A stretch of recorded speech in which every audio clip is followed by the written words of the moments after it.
আপনারা দীর্ঘ প্রতীক্ষায় ছিলেন, সারা জাতি প্রতীক্ষায় আছে। বহু প্রত্যাশার একটা নির্বাচন হয়েছে। নির্বাচনের ফলাফল নিয়ে আজকে আমরা কোনো কথা বলবো না, কিন্তু আমরা বুক ভরা আশা নিয়ে এই সংসদে এসেছি যে এই সংসদ জুলাই শহীদদের রক্তের উপর দাঁড়িয়ে আছে।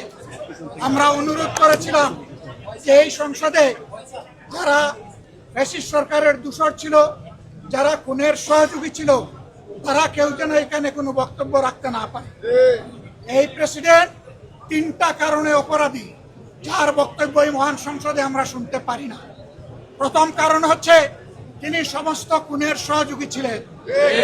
তার আমলে যে খুনগুলো হয়েছে, একটা খুনের বিরুদ্ধেও তিনি শাসক গোষ্ঠীর প্রতিবাদ করেন নাই। সেই খুনে তিনি কোনো ব্যবস্থা গ্রহণ করেন নাই। প্রেসিডেন্ট রাষ্ট্রের অভিভাবক হিসাবে তিনি জঘন্য অপরাধ করেছেন রাষ্ট্রের নাগরিকদের প্রতি। দ্বিতীয় কারণ ছিল, আপনারা জানেন, আগস্ট মাসের 5 তারিখ 24 সালে তিনি জাতির উদ্দেশ্যে ভাষণ দিয়েছেন। সেই ভাষণে তিনি বলেছিলেন যে তৎকালীন ফ্যাসিস্ট প্রধানমন্ত্রী পদত্যাগ করেছেন এবং তিনি তা মঞ্জুর করেছেন।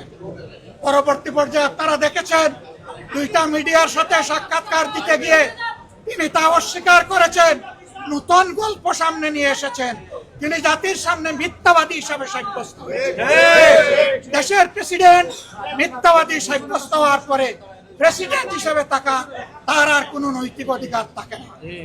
3 নম্বর অপরাধ তিনি করেছেন, তিনি নিজের হাতে অর্ডিন্যান্স সাইন করেছেন। এই জুলাই অভ্যুত্থানের পরে ফেব্রুয়ারির 12 তারিখ নির্বাচন হবে। নির্বাচনের পরে যারা নির্বাচিত হবেন তারা 2টা ক্যাপাসিটিতে নির্বাচিত হবেন। তারা সংস্কার পরিষদের সদস্য হিসাবে নির্বাচিত হবেন এবং তারা একই সাথে সংসদ সদস্য হিসাবে নির্বাচিত হবেন। একই দিনে উভয় শপথ একই ব্যক্তি পড়াবেন। অত্যন্ত দুঃখের বিষয়, সেই শপথ দুটো আমরা নিলেও সরকারি দল নেয়নি। তার প্রথম দায়িত্ব ছিল গেজেট প্রকাশের 30 দিনের ভিতরে সংস্কার পরিষদের অধিবেশন ডাকা। তিনি সেই অধিবেশন ডাকেন নাই। গণভোটে হার পক্ষে ভোট দিয়েছে 70% মানুষ। তিনি 70% জনগণকে, দেশবাসীকে অপমান করেছেন। এখানেও তিনি অপরাধ করেছেন। এই 3 অপরাধের কারণে আমরা তার ভাষণ শুনতে চাইনি এবং আমরা সরকারি দলকেও অনুরোধ জানিয়েছিলাম, স্পিকার মহোদয়কে অনুরোধ জানিয়েছিলাম তাকে যেন ভাষণ দিতে দেওয়া হয়। তারা আমাদের কথা কার্য করেন নাই।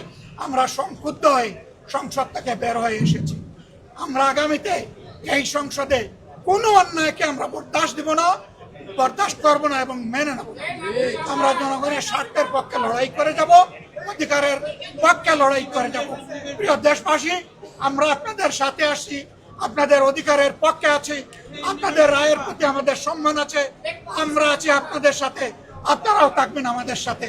সাংবাদিক বন্ধুগণ, আপনাদেরকে আমি মহোদয়, গত 1.5 বছর এই রাষ্ট্রপতি 133টা অধ্যাদেশ জারি করলো, তার সই জারি হলো।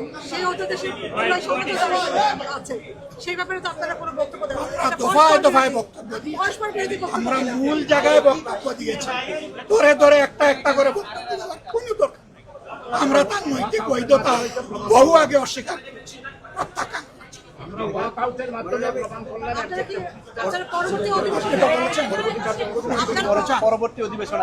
অবশ্যই আমরা জনগণের পক্ষে কথা বলতে এখানে এসেছি, জনগণের অধিকারের জন্য লড়াই করতে এসেছি। এই সংসদ কারো একার নয়, এটা 18 কোটি মানুষের সংসদ। আমরা তাদের প্রতিনিধি হিসাবে অবশ্যই আমরা সংসদ।